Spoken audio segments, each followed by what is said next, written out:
नमस्कार। तो आज मैं आपके लिए लेकर आई हूँ अगाथा क्रिस्टी का लिखा हुआ novel and then there were none. हालांकि आपने ये नॉवल सुना होगा, इतने सारे यूट्यूब चैनल्स पर ये पहले से मौजूद है, पर फिर भी अपनी आवाज़ में कुछ अलग सा लाने के लिए मैंने सोचा ये मैं पढूं।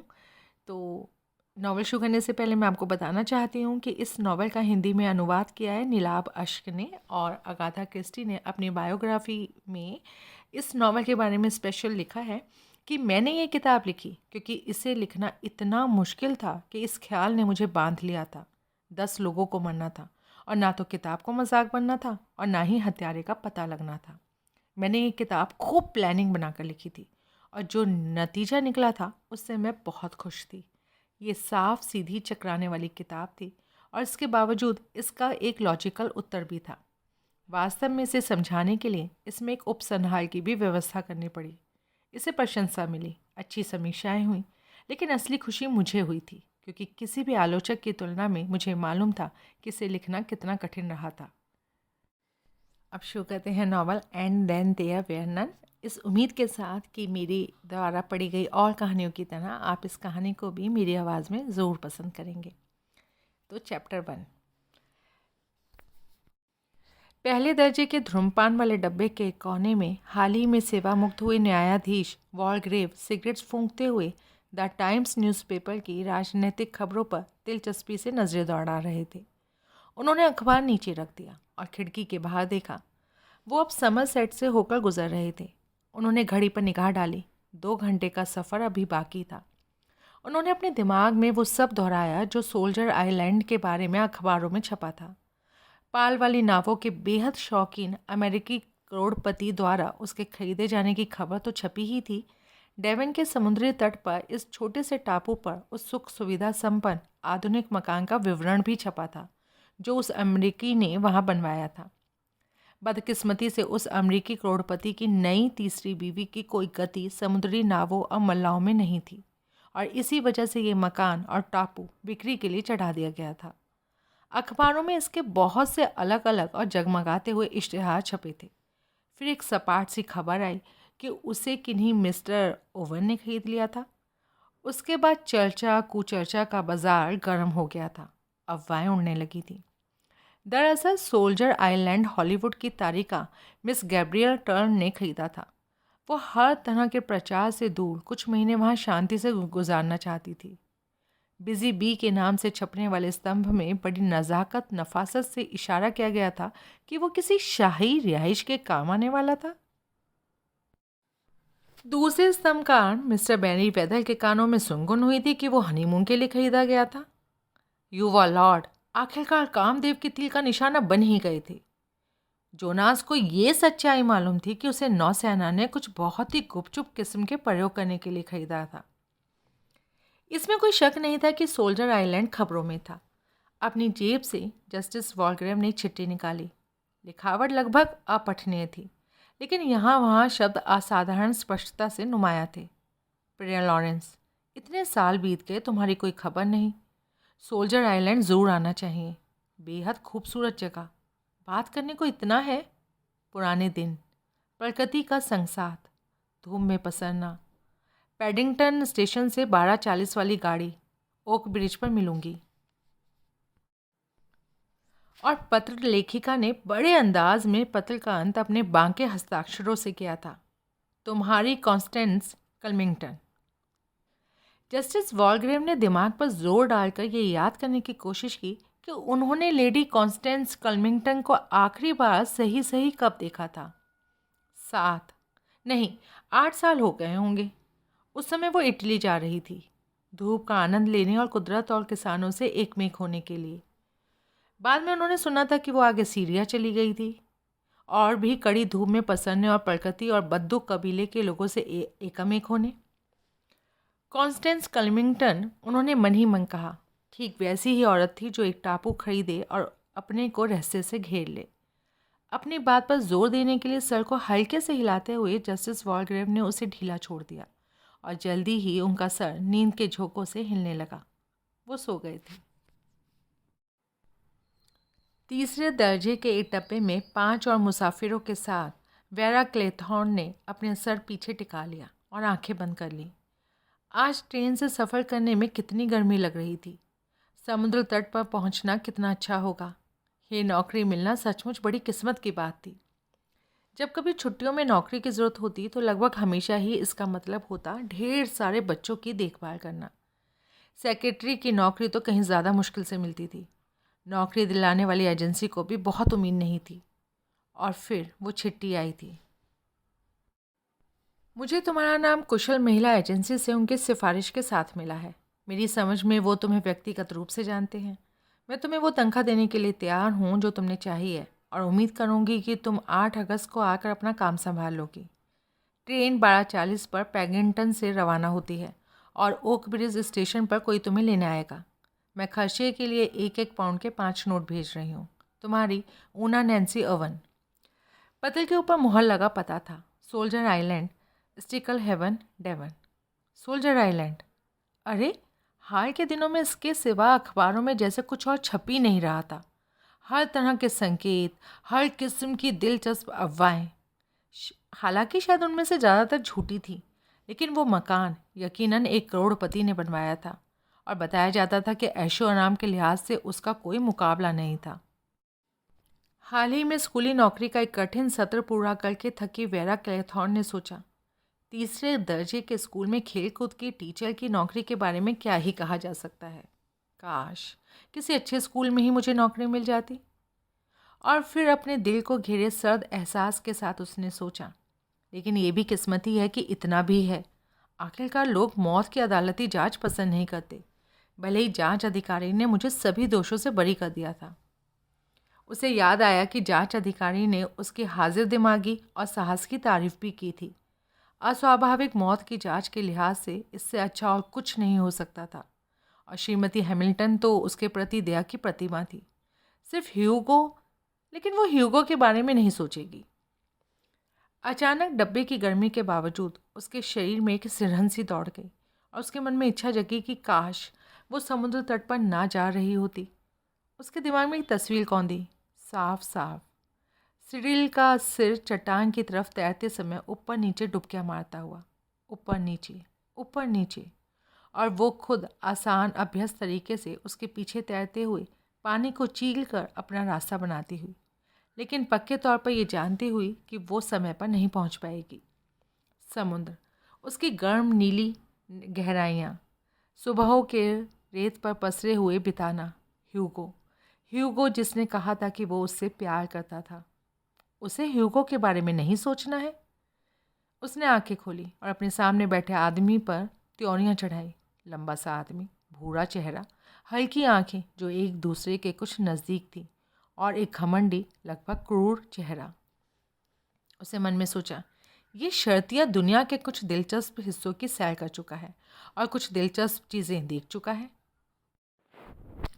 तेजी से घूमती फिरती अपनी आंखों की महज एक ही निगाह से सामने बैठी लड़की को आंकते हुए फिलिप लॉम्बार्ड ने सोचा, काफ़ी अट्रैक्टिव है, बस थोड़ी सी स्कूल टीचर जैसी है, शायद दमदार है उसके ख्याल से, और ऐसी जो अपने बल पर मुकाबला कर सके, प्यार में या जंग में।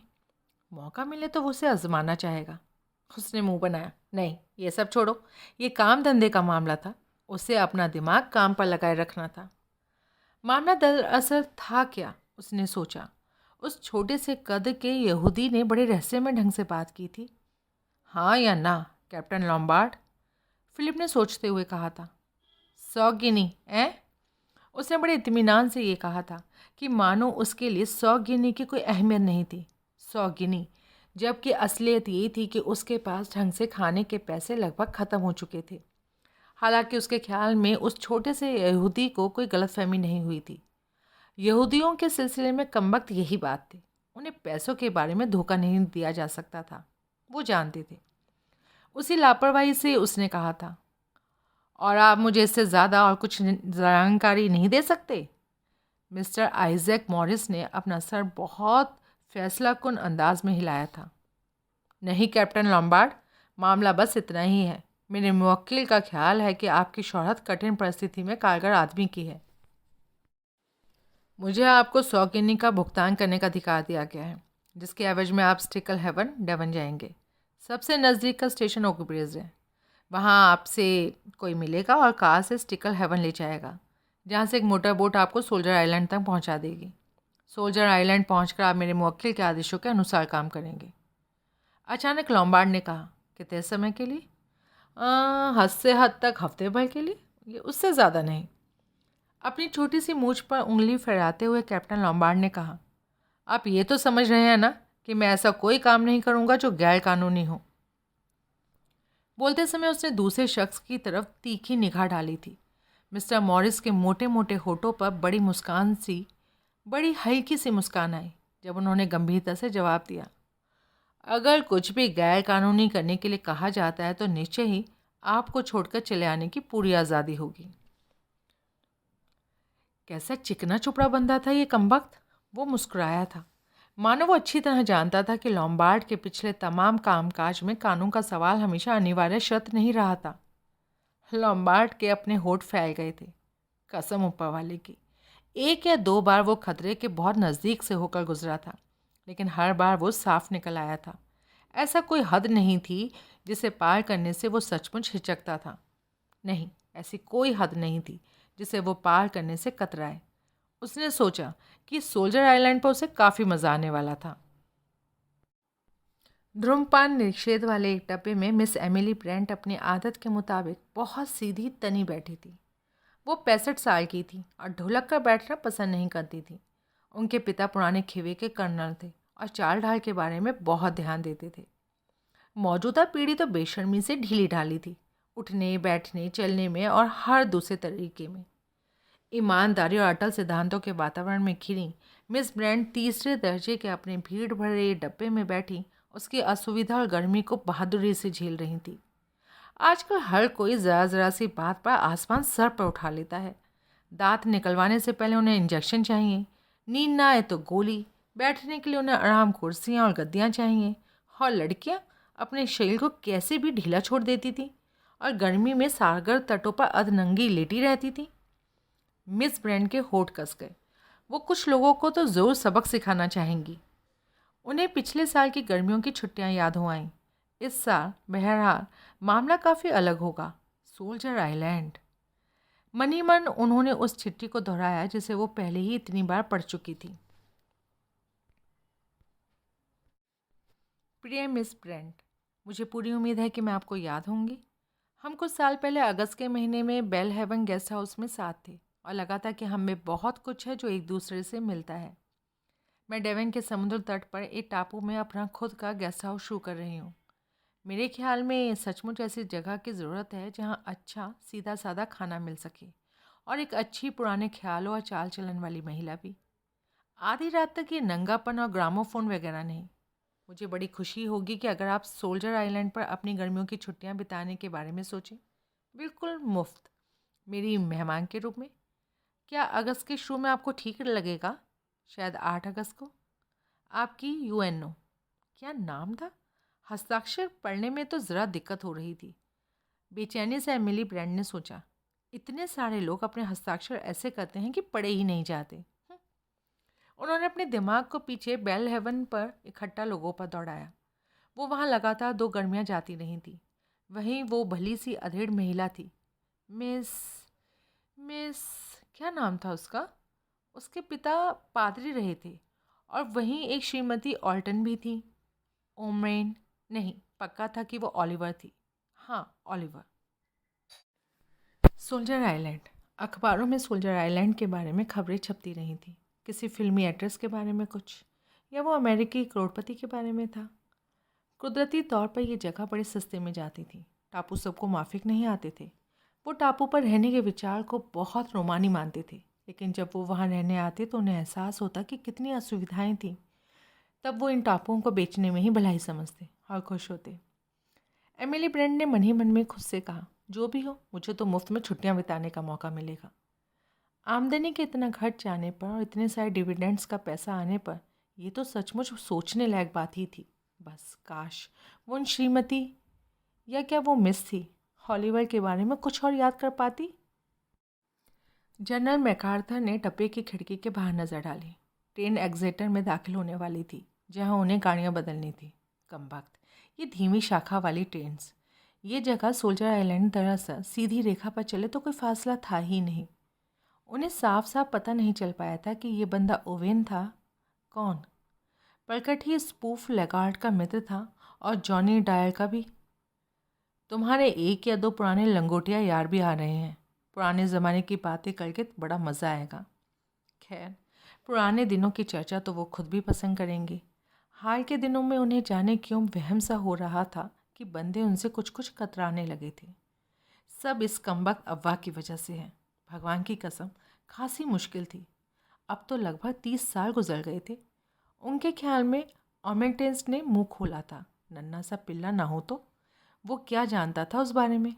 खैर, इन चीज़ों के बारे में उधेड़-बुन से कोई फ़ायदा नहीं। कभी कभी यूँ ही वहम हो जाता है। वहम कि कोई बंदा आपको अजीब निगाहों से देख रहा था। अब ये सोल्जर आइलैंड, उसको देख कर उन्हें मज़ा आएगा। बड़ी अफवाहें उड़ रही थीं इधर उधर। लगता था कि उस अफवाह में कुछ दम है कि नौसेना का युद्ध मिनिस्टर या वायुसेना ने उसे कब्जे में ले लिया था। उस अमेरिकी करोड़पति युवक एल्मर रॉमसन ने ही वाकई उस जगह को बनाया था। कहा जाता था कि उस पर हज़ारों खर्च कर दिए थे, हर तरह की सुविधा, एक्जेटर और 1 घंटे का इंतज़ार। और वो इंतज़ार नहीं करना चाहते थे। वो चाहते थे कि फ़ौरन चल दें। डॉक्टर आर्मस्ट्रॉन्ग अपनी मॉरिस कार में बैठकर सॉल्सबरी प्लेन पार कर रहे थे। वो बहुत थक गए थे। सफलता के अपने जुर्माने और दंड होते हैं। एक समय था जब वो हालरे स्ट्रीट में अपने परामर्श कक्ष में बैठते थे, सही ढंग के कपड़े पहने, नवीनतम उपकरणों और अत्यंत सुविधाजनक साज सज्जा से घिरे हुए, और इंतज़ार करते थे। खाली दिनों के बीच इंतज़ार करते थे कि उनका उद्यम सफल हो या नाकाम हो जाए। खैर, वो सफल हो गया था। वो खुशकिस्मत थे, खुशकिस्मत और निश्चय ही कुशल भी। अपने काम में वो माहिर थे। लेकिन कामयाबी के लिए महज उतना ही काफ़ी नहीं था, किस्मत भी साथ होनी चाहिए थी। और उन्हें ये साथ मिला था। सही सटीक निदान, 2-3 आभारी महिला मरीज, पैसे और प्रतिष्ठा वाली महिलाएं, और बात फैल गई थी। तुम्हें आर्मस्ट्रॉन्ग को आजमाना चाहिए। काफ़ी युवा है अभी, लेकिन इतना अक्लमंद। पैम तो बरसों से हर तरह के लोगों के पास जाती रही थी और उसने फ़ौरन तकलीफ़ पर उंगली रख दी। पहियाँ लुढ़कने लगा था। और अब डॉक्टर आर्मस्ट्रॉन्ग ने मंजिल हासिल कर ली थी। उनके दिन सुबह से शाम तक भरे रहते थे। उन्हें बहुत कम फुर्सत मिल पाती, और इसलिए आज सुबह उन्हें खुशी थी कि वो लंदन छोड़कर जा रहे थे और कुछ दिन डेवन के समुद्र तट पर एक टापू में बिताएंगे। ऐसा नहीं था कि ये सही सही छुट्टियां मनाने का मामला था। जो लेटर उन्हें मिला था उसमें शर्तें कुछ गोल मोल सी थीं, मगर उसके साथ जो चेक नथी था उसमें कोई गोल मोल वाली बात नहीं थी। अच्छी खासी फीस थी। ये ओवेन दंपत्ति पैसे में लौट रहे होंगे। लगता है थोड़ी सी कठिनाई थी। एक पति जो अपनी पत्नी के स्वास्थ्य के बारे में चिंतित था और चाहता था कि बिना उसे चौंकाए उसकी सेहत के बारे में एक रिपोर्ट मिल जाए। वो डॉक्टर को दिखाने के लिए तैयार नहीं थी। उसकी नसें नसें डॉक्टर की भवें चढ़ गईं। ये औरतें और उनकी नसें। खैर, कुल मिलाकर उनके काम धंधे के लिहाज से तो अच्छा ही था ये। उनसे राय मशवरा करने के लिए आने वाली आधी औरतों के साथ ऊब के अलावा कोई समस्या नहीं थी। लेकिन अगर आप बस यही उन्हें बता दें तो आपको धन्यवाद भी नहीं मिलने वाला था, और बंदा आम तौर पर कुछ ना कुछ तो खोज ही सकता था। बस वो एक लंबा सा शब्द बोलते कि थोड़ी सी गड़बड़ी है, कुछ गंभीर नहीं, मगर वक्त रहते ही उसे ठीक करना ज़रूरी है। सीधा सा इलाज है। बहरहाल देखा जाए तो चिकित्सा अधिकतर मामलों में विश्वास के बल पर उपचार का मामला था, और डॉक्टर आर्मस्ट्रॉन्ग के तौर तरीके अच्छे थे। वो उम्मीद और विश्वास का संचार कर सकते थे। कितनी किस्मत की बात थी कि वो समय से खुद को संभाल सके थे। उस मामले के बाद 10 नहीं 15 साल पहले बाल बाल बचे थे। वो बिखरते जा रहे थे। उस सदमे ने उनको फिर से खड़ा कर दिया था। उन्होंने शराब बिल्कुल छोड़ दी थी। हालांकि खाई के किनारे पहुंचकर संभले थे वो, कसम से। हॉर्न के एक कान फाड़ने वाले धमाकेदार विस्फोट के साथ एक विशाल सुपर स्पोर्ट डॉलमैन कार 80 मील प्रति घंटे की रफ्तार से उनकी बगल से गुजर गई। डॉक्टर आर्मस्ट्रॉन्ग सड़क के किनारे की झाड़ियों में जाते जाते बचे। उन्हें युवा मूर्खों में से कोई होगा जो सड़कों को रौंदते फिरते हैं। उन्हें उनसे नफरत थी। ये भी बहुत नज़दीक से बचने का मामला था, गधा कहीं का। मेरे शहर में धड़ाधड़ कर घुसते हुए टोनी मॉस्टन सोच रहा था। सड़कों पे इतनी सारी रेंगती हुई कारें एक मुसीबत है। हमेशा कुछ ना कुछ आपके रास्ते में रुकावट पैदा कर देता है, और फिर वे चलाएंगे भी तो सड़कों के बीचों बीच। इंग्लैंड में कार चलाना भी एक आफत है, फ्रांस की तरह नहीं, जहां आप सचमुच सारे बंधन तोड़कर।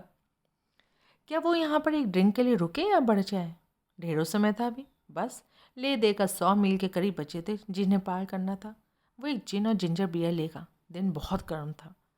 ये टापू वाली जगह ज़रूर मस्त होगी अगर मौसम ठीक रहा तो। कौन थे वो ओवेन दंपति? वो इसी सोच विचार में उलझा हुआ था। पैसों से गंधा रहे थे शायद। बैजर ऐसे लोगों को सूंघकर खोज निकालने में माहिर था। बेशक वो इसके सिवा और करता भी क्या। उसके पास अपना तो कुछ पैसा था नहीं। उम्मीद है पीने पिलाने को वहाँ अच्छा मिलेगा। इन लोगों के बारे में कुछ पता नहीं चलता था जिन्होंने अपना पैसे बनाए होते थे, जो पैदाइशी अमीर नहीं होते। अफसोस कि गैब्रियल टर द्वारा सोल्जर आइलैंड को खरीदने का वो किस्सा सच नहीं था। फिल्मी सितारों के उस जमावड़े का हिस्सा बनने में उसे मज़ा आता। खैर, उसका अंदाज़ा था कि वहाँ कुछ लड़कियाँ तो ज़रूर होंगी। होटल से बाहर आकर उसने अंगड़ाई लेते हुए बाहें तानी, जमाई ली और नीले आकाश को देखा और डॉलमेन में सवार हो गया। कई युवतियों ने प्रशंसा भरी निगाहों से उसे देखा। उसका 6 फुटा सुडौल शरीर, हवा में उड़ते बाल, धूप से तंबाया चेहरा और गहरी नीली आंखें। उसने क्लच छोड़ा और एक दहाड़ के साथ संकरी सड़क पर उछलता हुआ बढ़ा। बूढ़े लोग और छोटे मोटे काम करने वाले छोकरे बचने के लिए किनारे हो गए। छोकरे कार को प्रशंसा से देखते रहे। एंटनी मॉस्टन ने अपनी विजयी यात्रा जारी रखी। ब्लोर प्लाईमाउथ से आ रही धीमी गाड़ी में था। उसके डब्बे में सिर्फ एक और आदमी था, धुंधली आंखों वाला उम्रदराज बंदा जो समुद्री नाविक लड़ रहा होगा। इस वक्त वो बैठे बैठे सो गया था। ब्लोर सावधानी से अपनी नोटबुक में दर्ज कर रहा था। यही हैं सब के सब, वो अपने आप से बुदबुदाया। Emily Brent, Vera Claythorne, doctor Armstrong, Anthony Marston, बूढ़े न्यायाधीश Wargrave, Philip Lombard, general MacArthur, CMG, DSO, सेवक और उसकी पत्नी रॉजर्स एंड श्रीमती रॉजर्स। उसे नोटबुक बंद करके उसे वापस अपनी जेब के हवाले किया। फिर दूसरे कोने की तरफ और वहाँ नींद में डूबे आदमी को देखा। एक ड्रिंक ज़्यादा हो गई है, ब्लोर ने सटीक निदान किया। उसने अपने दिमाग में हर चीज़ को सावधानी और सलीके से दोहराया। काम तो काफ़ी आसान होना चाहिए, उसने सोचा। इसमें कोई गलती कैसे हो सकती है? उम्मीद है मैं ठीक ठाक देख रहा हूँ। वो उठकर खड़ा हो गया और उसने चिंता भरे अंदाज में खुद को शीशे में झाँचा। जो चेहरा वहाँ प्रतिबिंबित था वो कुछ कुछ फौजी नैन नक्शे वाला था, मूँछों के साथ। उस पर बहुत कम भाव थे, आंखें सलेटी थी और एक दूसरे के काफ़ी करीब थी। फौज में मेजर हो सकता है, ब्लोर ने सोचा। नहीं, मेरे ध्यान से उतर गया। वो बूढ़ा फौजी होगा, वो मुझे फ़ौरन भाप जाएगा। दक्षिण अफ्रीका, उसने फिर कहा। हाँ, यही रास्ता अपनाऊंगा। इन लोगों में से किसी का भी दक्षिण अफ्रीका से कुछ लेना देना नहीं होगा, और मैं अभी अभी वो टूरिस्ट बुक पढ़ चुका हूँ, इसलिए उसके बारे में ठीक ठीक बातें भी कर सकता हूँ। किस्मत से उपनिवेशों के साथ जुड़े हर तरह के लोग थे। ब्लोर का ख्याल था कि दक्षिण अफ्रीका से आए संपन्न व्यक्ति के रूप में वो बेठक्के किसी भी समूह में शामिल हो सकता था। सोल्जर आइलैंड, उसे लड़कपन के दिनों में देखा गया सोल्जर आइलैंड याद था। सागर पाखियों से भरी, गंधाती हुई बड़ी सी चट्टान तट से 1 मील की दूरी पर, और फिर जाकर उस पर मकान बनाना अजीबोगरीब ख्याल था। बुरे मौसम में तो भयानक था, लेकिन ये करोड़पति मनमौजी किस्म के लोग होते हैं। संकी भी कोने में ऊँघ रहा बूढ़ा जाग कर बोला, समुद्र पर कभी कुछ कहा नहीं जा सकता, कभी नहीं। ब्लोर ने बहलाते हुए कहा, ठीक कहा, नहीं कहा जा सकता। बूढ़े ने 2 हिचकियाँ ली और शिकायती लहजे में कहा, आंधी आने वाली है। ब्लोर ने कहा, नहीं नहीं साथी, बहुत सुंदर खुला दिन है आज। बूढ़े ने गुस्से से कहा, आ गया, आंधी आने वाली है, मुझे उसकी महक आ रही है। हो सकता है आप सही हों, ब्लोर ने शांति के साथ कहा। ट्रेन एक स्टेशन पर रुक गई और एक बूढ़ा डगमगाते हुए उठ खड़ा हुआ। मैं यहीं उतरूँगा। उसने खिड़की खोलने की लपलपाती कोशिश की। ब्लोर ने उसकी मदद की। बूढ़ा दरवाजे में खड़ा हो गया। उसने गंभीरता से हाथ उठाया और अपनी धुंधली आंखें मिचमिचाई। देखो और दुआ करो, देखो और दुआ करो, फैसले का दिन करीब है। वो दरवाजे से प्लेटफॉर्म पर ढह गया।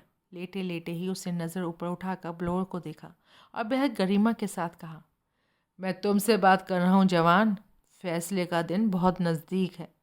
अपनी सीट पर धंसते हुए ब्लोअर ने मन ही मन में खुद से कहा, मुझसे ज़्यादा तो फैसले के दिन के ज़्यादा करीब वो है। लेकिन यहाँ जैसा कि होता है वो गलत था। चैप्टर 2। ओक ब्रिज स्टेशन के बाहर लोगों का एक छोटा सा जत्था क्षणिक अनिश्चय में खड़ा था। लोगों के पीछे सूटकेसों के साथ कुली खड़े थे। इनमें से एक ने आवाज़ दी, जिम। एक टैक्सी ड्राइवर आगे बढ़ा। आप लोग सोल्जर आइलैंड जा रहे हैं शायद? उसने डेवन की मुलायम आवाज़ में पूछा। चार आवाज़ों ने हामी भरी और उसके फ़ौरन बाद एक दूसरे की तरफ सरसरी निगाहें डाली। ड्राइवर ने जस्टिस वॉलग्रेव को दल के बुजुर्ग सदस्य के रूप में संबोधित करते हुए कहा, सर यहाँ 2 टैक्सी हैं। उनमें से एक को तब तक रुकना होगा जब तक एग्जेटर से आने वाली धीमी गाड़ी नहीं आ जाती। 5 मिनट का सवाल है। एक सज्जन उसमें से आ रहे हैं। शायद आप में से एक को रुकने में एतराज़ नहीं होगा। इस तरह आपको ज़्यादा आराम भी रहेगा। वेरा क्लेथॉर्न ने अपनी सेक्रेटरी वाली हैसियत को दिमाग में बिल्कुल साफ रखते हुए बोला, मैं रुकूंगी अगर आप लोग आगे बढ़ेंगे। उसने बाकी तीनों को देखा।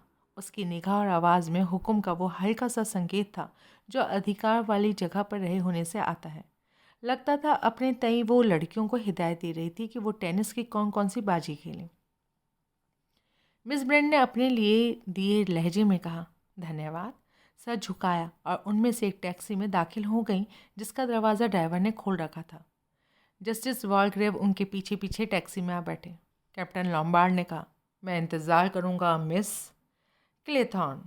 वेरा ने कहा, मेरा नाम लॉम्बार्ड है, फिलिप लॉम्बार्ड।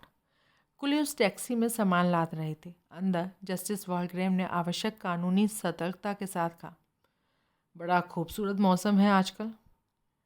जी हाँ बिल्कुल, मिस ब्रेंट ने कहा।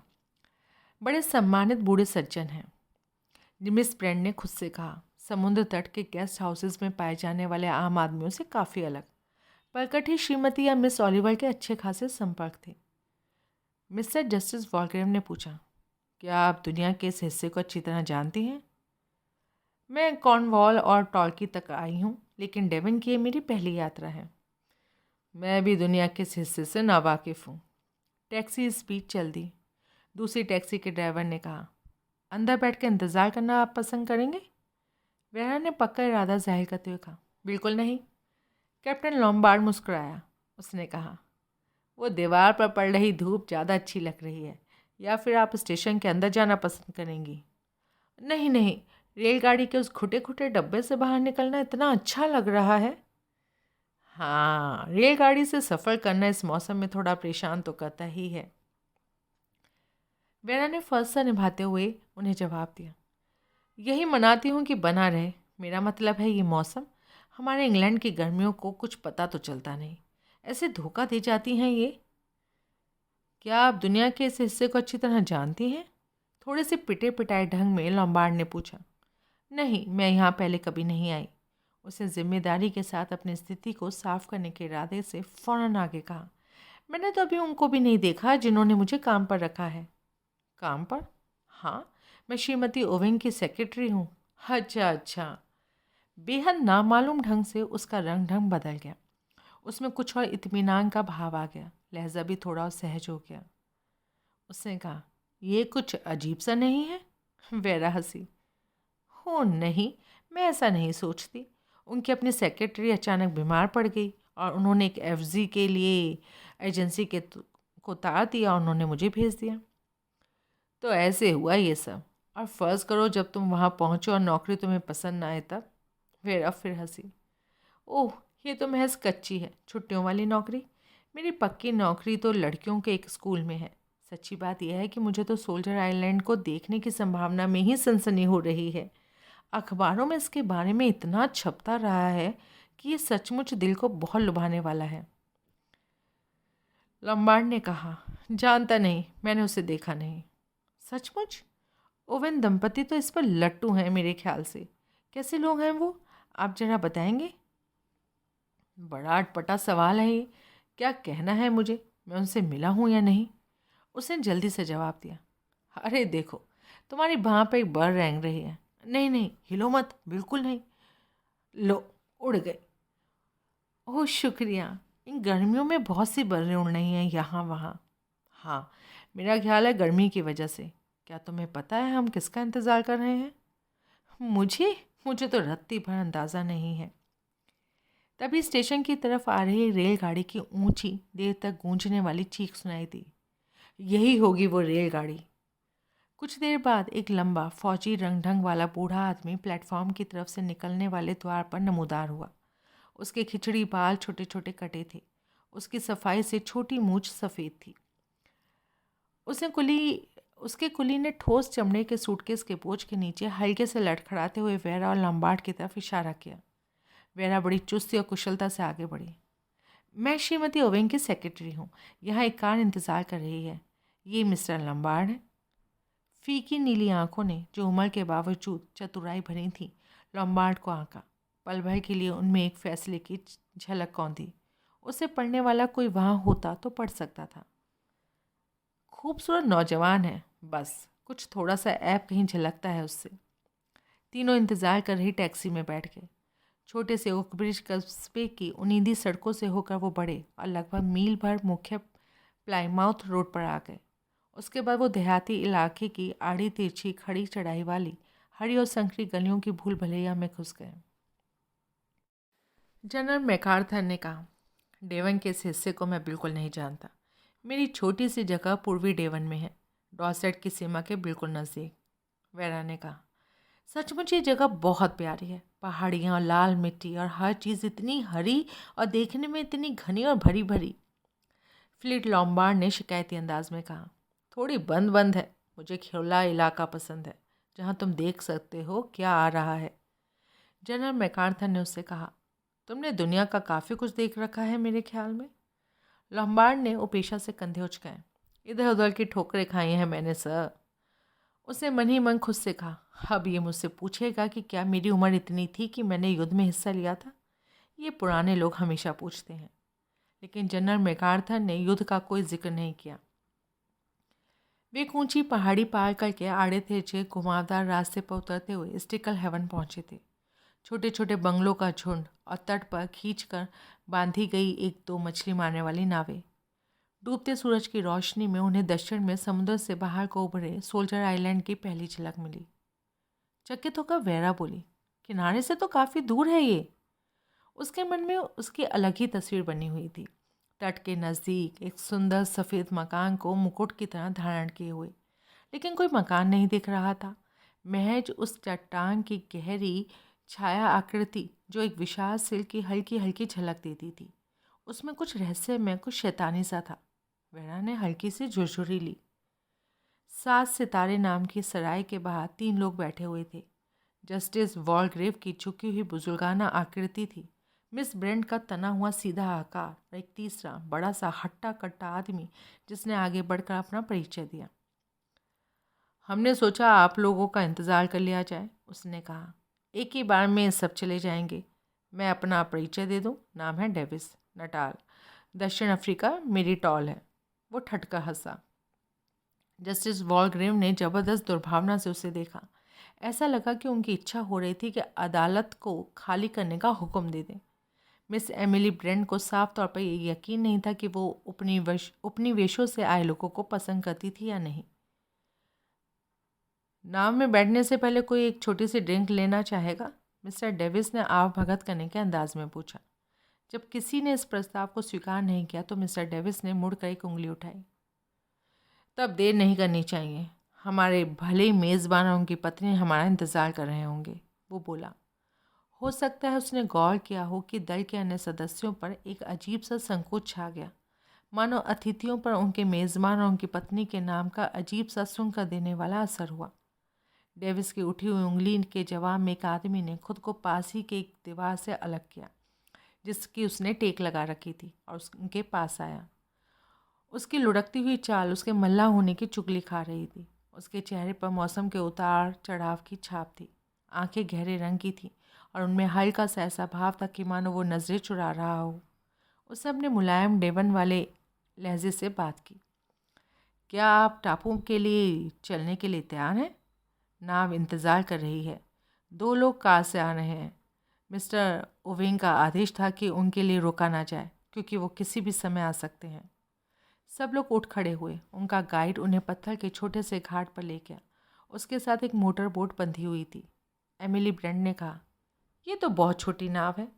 नाव के मालिक ने मनाने के अंदाज में कहा, बहुत उम्दा नाव है मैडम।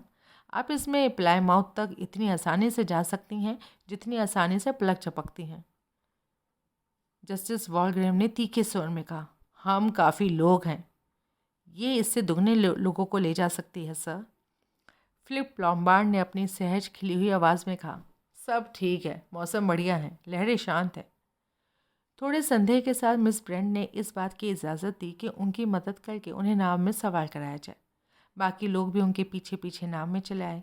अभी तक दल के लोगों में कोई मेल मिलाप नहीं हुआ था। ऐसा लगता था कि हर सदस्य दूसरे सदस्य को देखकर चकराया हुआ था। वो चलने को थे जब उनका गाइड हाथ में नाव की कटिया थामे रुक गया। गांव में जो रास्ता खड़ी ढलान पर उतरता हुआ आता था, उस पर एक कार आती दिखाई दे रही थी। ये कार ऐसी गजब की ताकतवर थी, ऐसी गजब की खूबसूरत थी कि वो दिव्य जान पड़ती थी। उसकी स्टीयरिंग व्हील पर एक युवक था, जिसके बाल हवा में पीछे को उड़ रहे थे।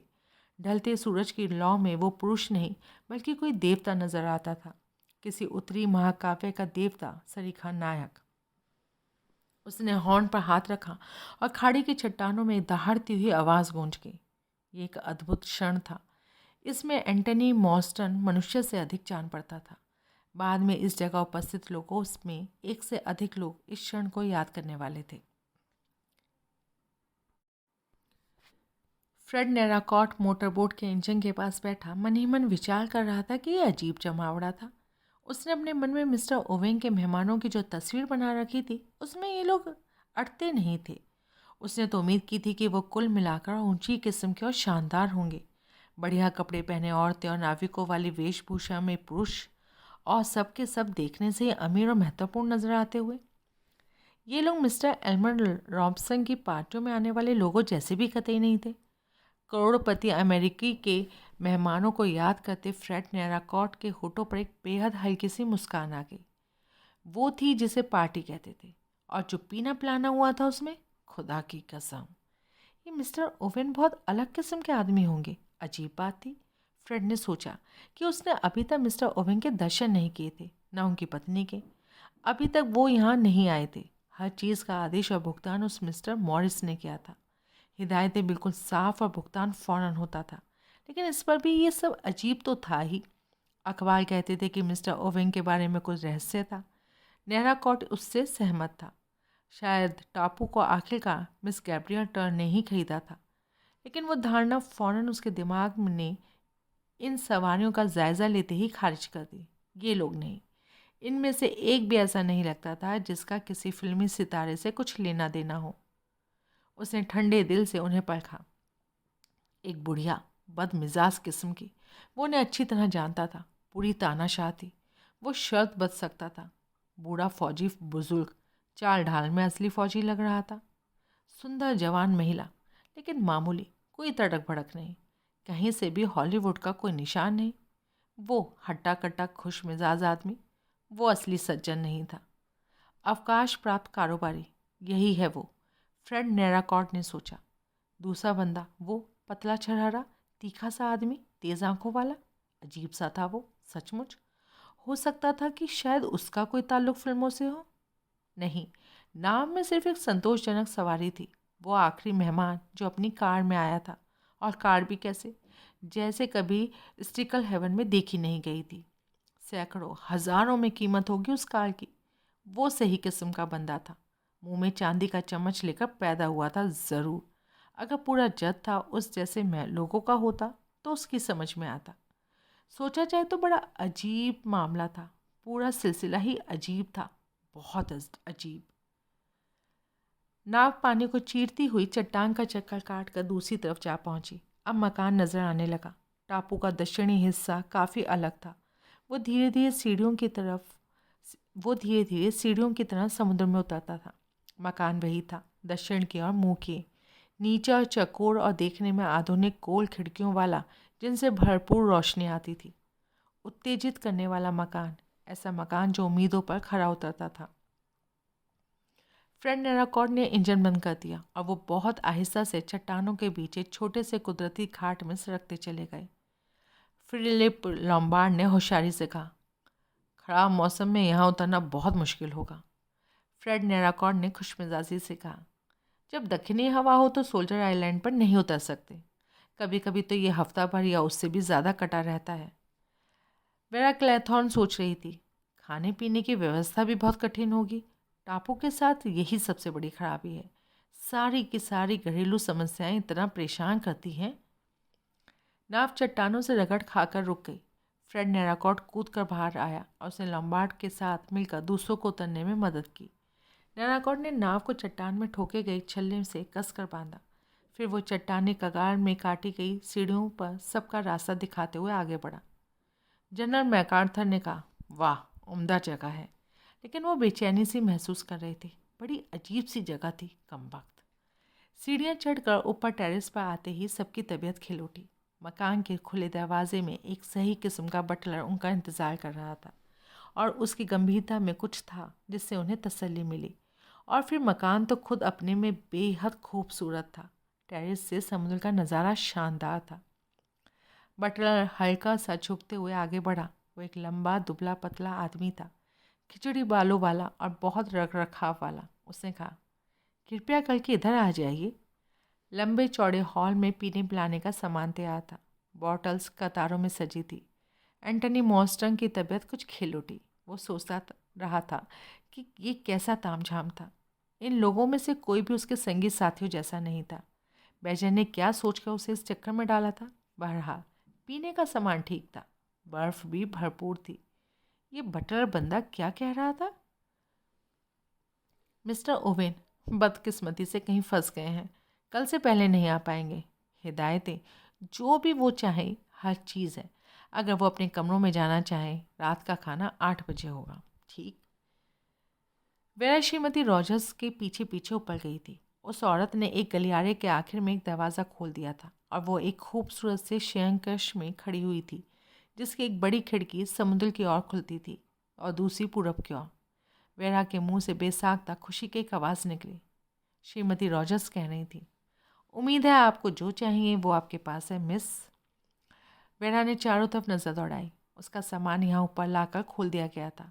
कमरे के एक तरफ खुले दरवाजे से हल्की नीली टाइल्स वाला गुसल खाने की झलक दिखाई दे रही थी। उसने जल्दी से कहा, हाँ, मेरा ख्याल है सब कुछ है। अगर आपको किसी चीज़ की ज़रूरत हो मिस तो आप घंटी बजा दीजिएगा। श्रीमती रॉजर्स की आवाज़ सपाट और एकरस थी। वेरा ने उत्सुकता से उसे परखा। कैसी बिना खून की प्रेत सरी की औरत थी। काफ़ी इज्जतदार लगती थी। बाल चेहरे से पीछे को खींचे और काली पोशाक पहने, हल्के रंग की अजीब सी आंखें जो हर वक्त एक जगह से दूसरी जगह नाचती रहती थी।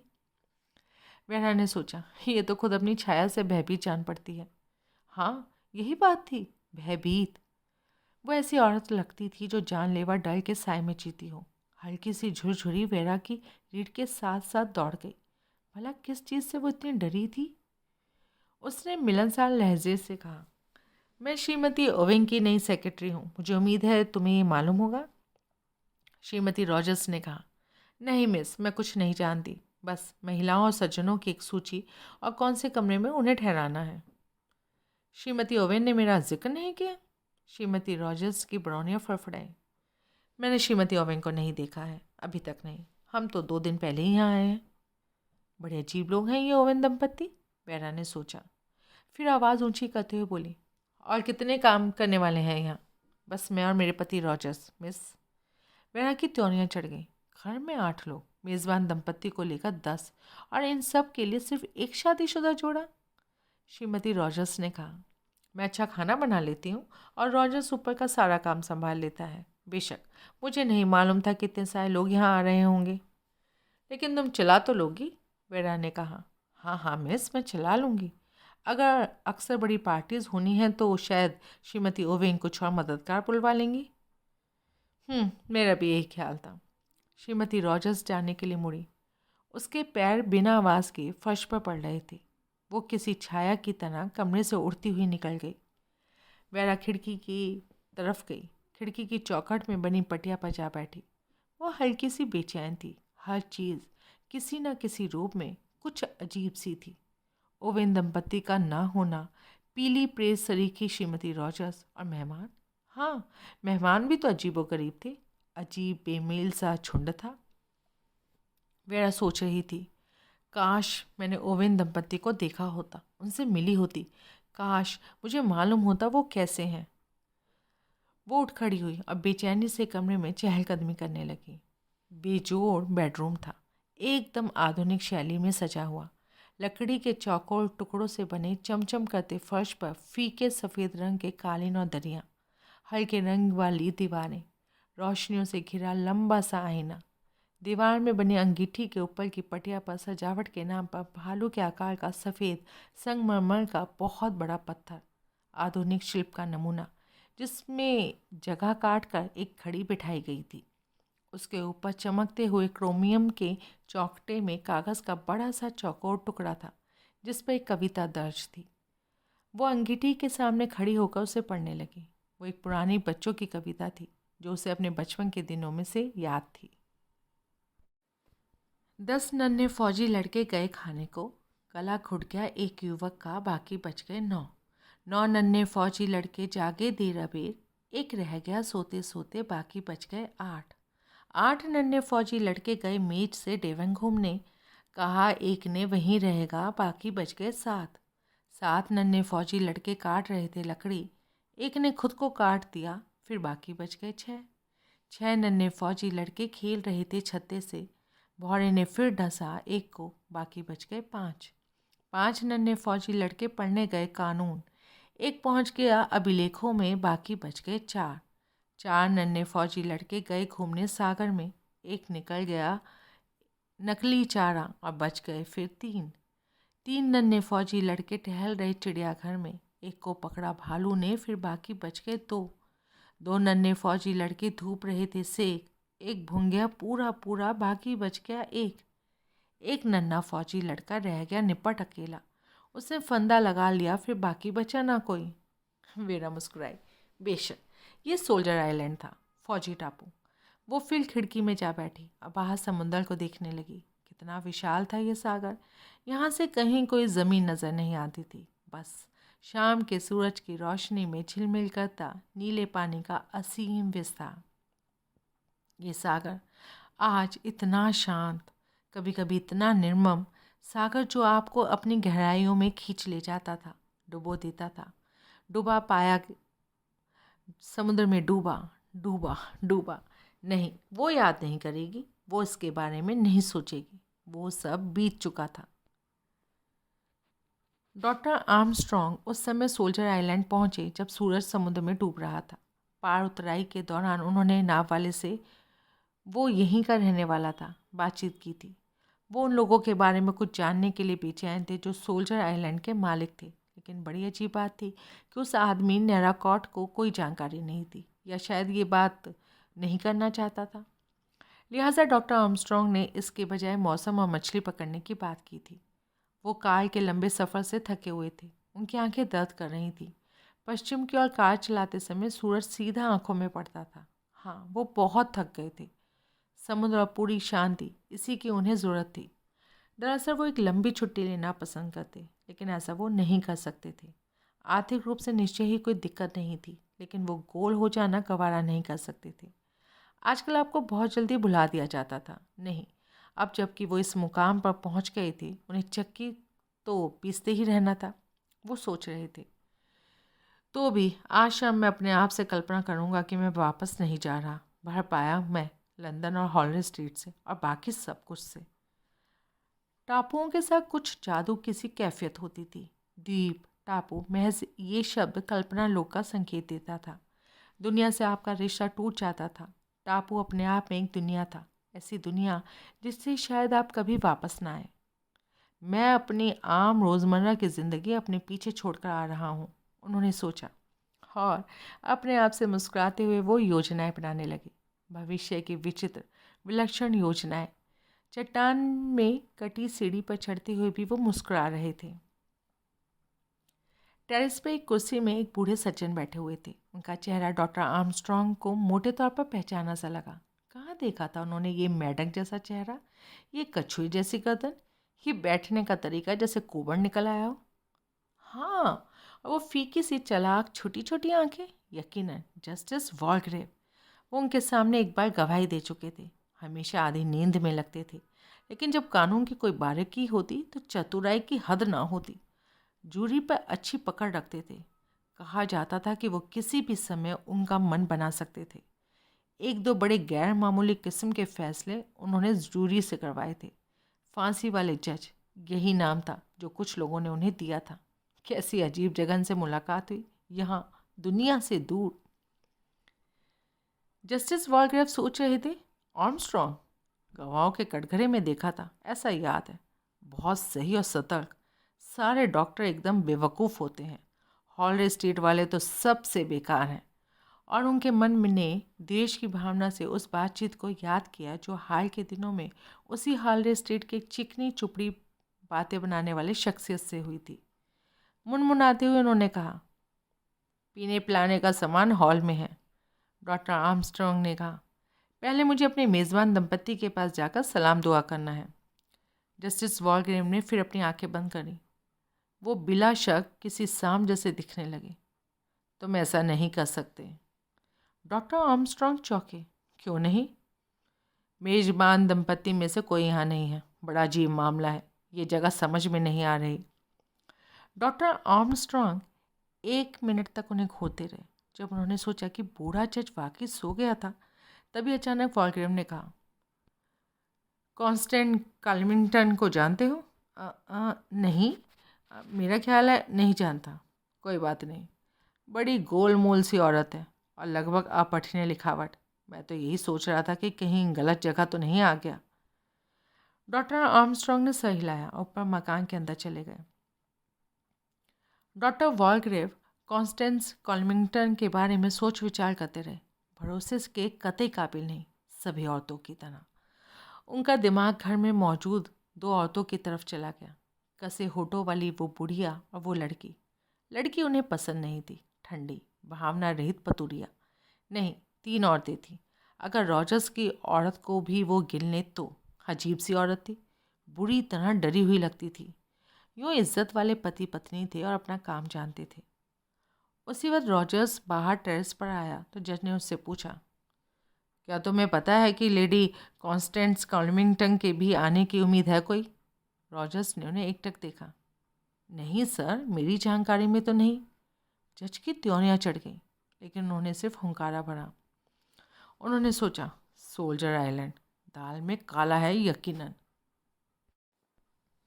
एंटनी मॉस्टन अपने बाथरूम में था। वो तेज़ गर्म पानी का मज़ा ले रहा था।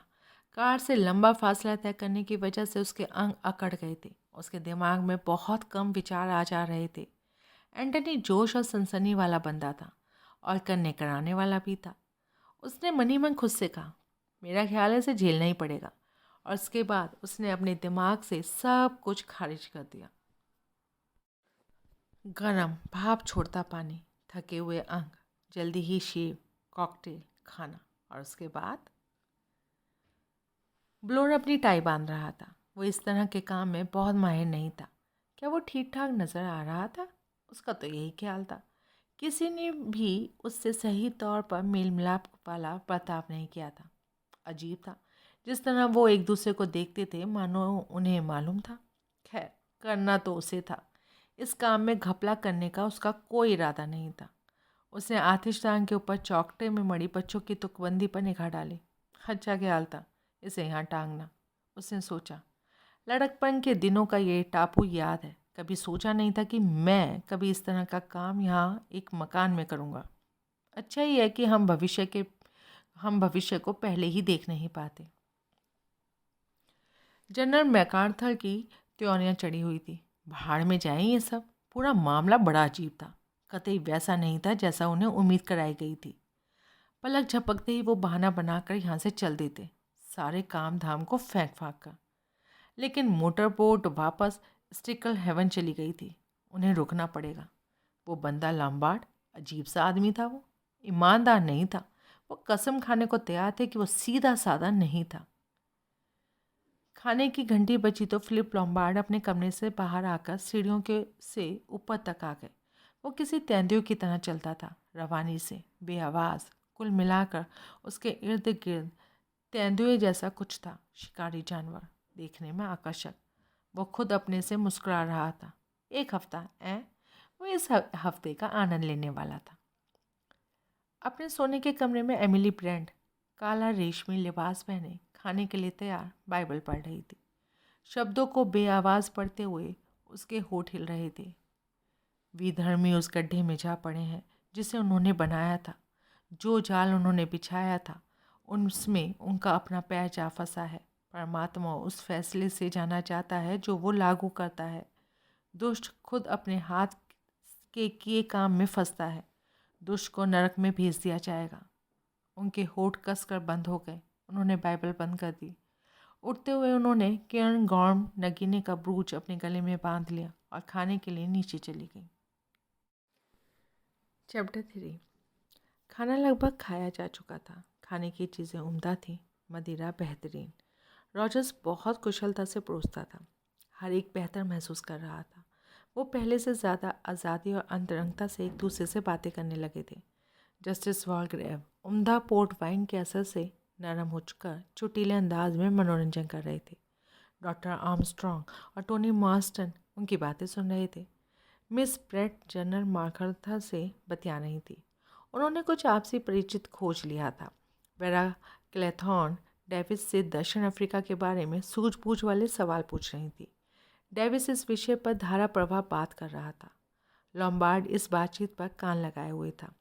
एक या दो बार उसने तेज़ी से नज़रें उठाईं और उसकी आंखें सिकुड़ गईं। बीच बीच में उसकी आंखें मेज़ का चक्कर लगाते हुए दूसरों को परखती। अचानक एंटनी मॉस्टन ने कहा, अजीब है ना ये चीज़ें, क्यों? गोल मेज़ के बीचों बीच कांच के गोल आधार पर चीनी मिट्टी की कुछ छोटी छोटी आकृतियाँ थीं। फौजी, टोनी ने कहा, सोल्जर आइलैंड फौजी टापू है। मेरी समझ में इसके पीछे यही ख्याल है। वेरा आगे झुकी। हैरत है, कितने हैं ये? 10? हाँ, 10 हैं यहाँ।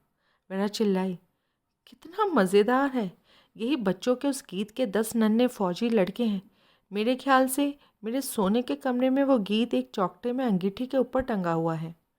लॉम्बार्ड ने कहा, मेरे कमरे में भी, और मेरे में भी, मेरे में भी। सब ने सुर में सुर मिला दिया। वेरा ने कहा, दिलचस्प ख्याल है ना? जस्टिस वॉलग्रेव फुनफुनाए, बेहद बचकाना। और उन्होंने थोड़ी और पोर्ट वाइन अपने गिलास में डाल ली। एमिली ब्रेंट ने वेरा क्लेथॉर्न की ओर देखा। वेरा क्लेथॉर्न ने मिस ब्रेंट की तरफ देखा। दोनों औरतें उठी। बैठक में आदमकद फ्रांसीसी खिड़कियां टेरेस पर जाने के लिए खुली थी और चट्टानों पर टकराते सागर की हल्की हड़हड़ाती आवाज़ उन तक आ रही थी। एमिली ब्रेंट ने कहा, कितनी अच्छी आवाज़ है। वेरा ने तीखेपन से कहा, मुझे नफ़रत है इनसे।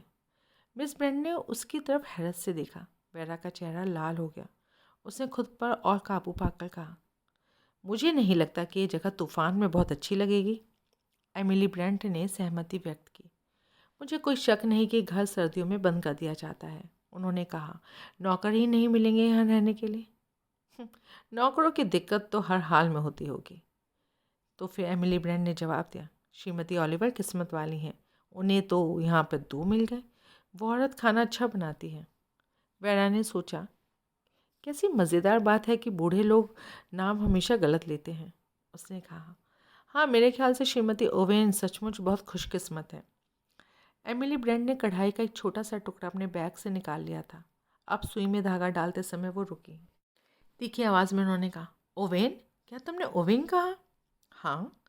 एमिली ब्रेंट ने फिर तीखे अंदाज में कहा, मैं ज़िंदगी में कभी ओवेन नाम के किसी व्यक्ति से नहीं मिली। वेरा उन्हें देखती रही, लेकिन निश्चय ही। उसने अपना वाक्य ख़त्म नहीं किया। दरवाज़ा खुला और मर्द उनसे आ मिले। रॉजर्स उनके पीछे पीछे कॉफ़ी की ट्रे लिए हुए आया। जस्टिन वॉलग्रेव एमिली ब्रेंट के पास आकर बैठ गए। आर्मस्ट्रॉन्ग वेरा की तरफ चले आए।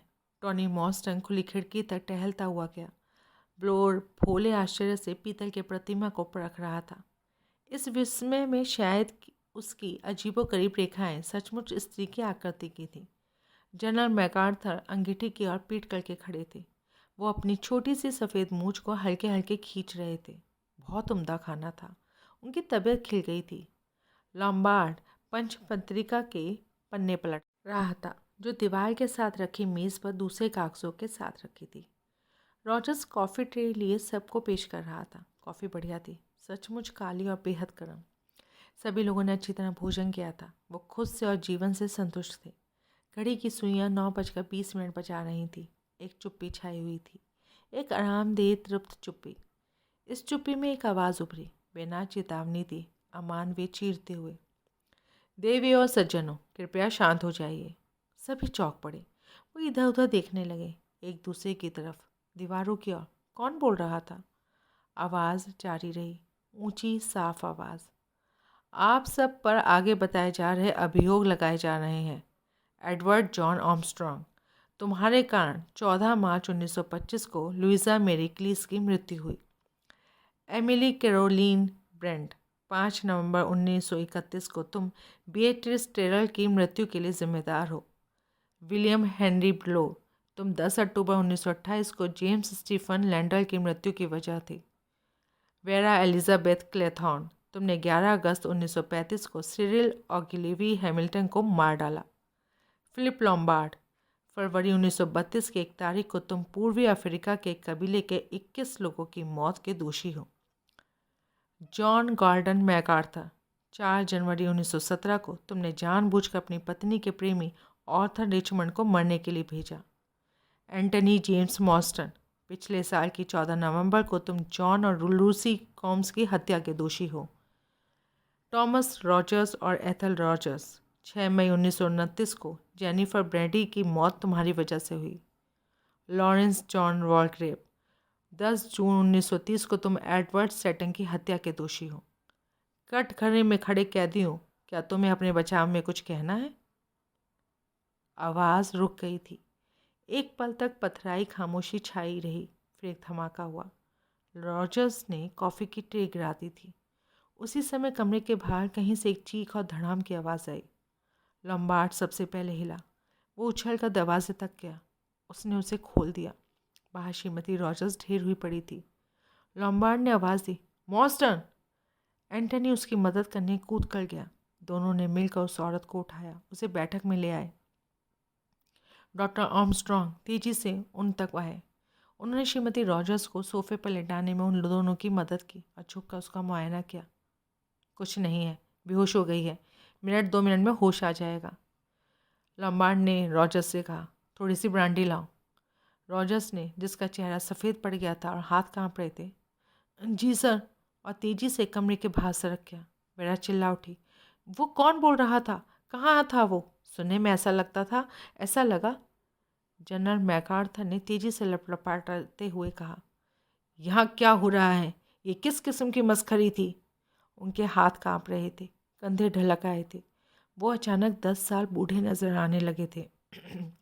ब्लो रुमाल से अपना चेहरा पूछ रहा था। सिर्फ जस्टिस वॉलग्रेव और मिस ब्रेंट पर कोई असर नहीं हुआ लगता था। एमिली ब्रेंट सिर ऊंचा किए सीधे तनी बैठी थी। उनके दोनों गालों पर गहरी सुर्खी के 2 धब्बे थे। जज अपनी हमेशा की मुद्रा में बैठे थे, सर गर्दन में गाड़े। एक हाथ से वो हल्के हल्के अपने कान को खुजा रहे थे। सिर्फ उनकी आंखें गतिशील थी। कमरे में चारों तरफ नाचती हुई चकराई चौकन्नी सूझबूझ के साथ मुस्तैद। एक बार फिर लॉम्बार्ड ने कदम उठाया। आर्मस्ट्रॉन्ग बेहोश औरत के साथ व्यस्त थे, इसलिए लॉम्बार्ड एक बार फिर चहलकदमी के लिए आज़ाद था। उसने कहा, वो आवाज़ सुनने में ऐसी लगी जैसे वो कमरे में थी। वेरा चिल्लाई, कौन था वो? किसकी आवाज़ थी? हम में से तो कोई नहीं था। जज की तरह लॉम्बार्ड की आंखें धीरे धीरे कमरे में घूमी। वो पल भर के लिए खुली हुई खिड़की पर टिकी। फिर उसने सर को निर्णायक ढंग से हिलाया। अचानक उसकी आंखें चमक उठी। वो तेजी से उस तरफ बढ़ा जहाँ आतिशदान के नज़दीक एक दरवाज़ा बगल के कमरे में खुलता था। तेजी से हरकत में आते हुए उसने हत्था पकड़ा और दरवाजे को खोल दिया। वो अंदर दाखिल हुआ और फौरन ही संतोष से चीखा, ये रहा, उसने कहा। दूसरे उसके पीछे पीछे जा पहुँचे। सिर्फ मिस ब्रेंट अकेली रह गई, अपनी कुर्सी पर सीधी तनी बैठी हुई। दूसरे कमरे के अंदर एक मेज़ दोनों कमरों के बीच की दीवार के नज़दीक लाकर रख दी गई थी। मेज़ पर ग्रामोफोन था, पुरानी चाल का, बड़े से भोपू वाला।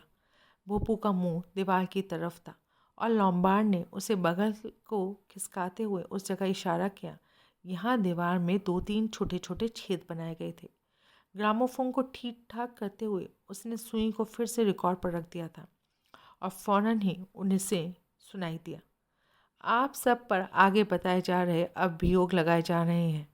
वेरा चीखी, बंद कर दो से, बंद कर दो से, बहुत ख़राब है। लॉम्बार्ड ने वैसे ही किया। डॉक्टर आर्मस्ट्रॉन्ग ने राहत की सांस छोड़ते हुए कहा, बहुत ही शर्मनाक और पत्थर दिल किस्म का मजाक है मेरे ख्याल में। जस्टिस वॉलग्रेव ने अपनी मध्यम साफ आवाज़ में बुदबुदा कर कहा, तो तुम सोचते हो ये मजाक है? क्यों? डॉक्टर ने उन्हें देखा। और क्या हो सकता है ये? जज ने अपने हाथ से धीरे धीरे ऊपर के होठ को सहलाया। वो बोले, इस समय मैं कोई राय जाहिर करने के लिए तैयार नहीं हूँ। एंटनी मॉर्स्टन बीच में बोल पड़ा, सुनिए जरा, एक बात आप लोग भूल गए हैं। भला किसने इसे यहाँ पर आकर चालू किया? वॉलग्रेव बुदबुदाए, हाँ, मेरा ख्याल है हम इसके बारे में पूछताछ करनी चाहिए। वो बैठक में वापस आ गए। बाकी लोग उनके पीछे पीछे थे। रॉजर्स अभी अभी ब्रांडी का ग्लास लेकर आया था। मिस ब्रेंट कराहती हुई श्रीमती रॉजर्स के ऊपर झुकी हुई थी। होशियारी से रॉजर्स दोनों औरतों के बीच सरक गया। मैं इससे बात करता हूँ मैडम। एथेल, एथेल, सब ठीक है, सब सुन रही हो? अपने को संभालो। श्रीमती रॉजर्स की सांस तेज़ तेज़ झटकों में आने जाने लगी। उसकी आंखें घूरती हुई डरी डरी आंखें चेहरे के घेरे में घूमने लगी। रॉजर्स की आवाज़ में एक दबाव था। अपने को संभालो एथेल। डॉक्टर आर्मस्ट्रॉन्ग ने ढांढस बढ़ाते हुए कहा, तुम अभी ठीक हो जाओगी श्रीमती रॉजर्स। जरा सा चक्कर आ गया था तुम्हें।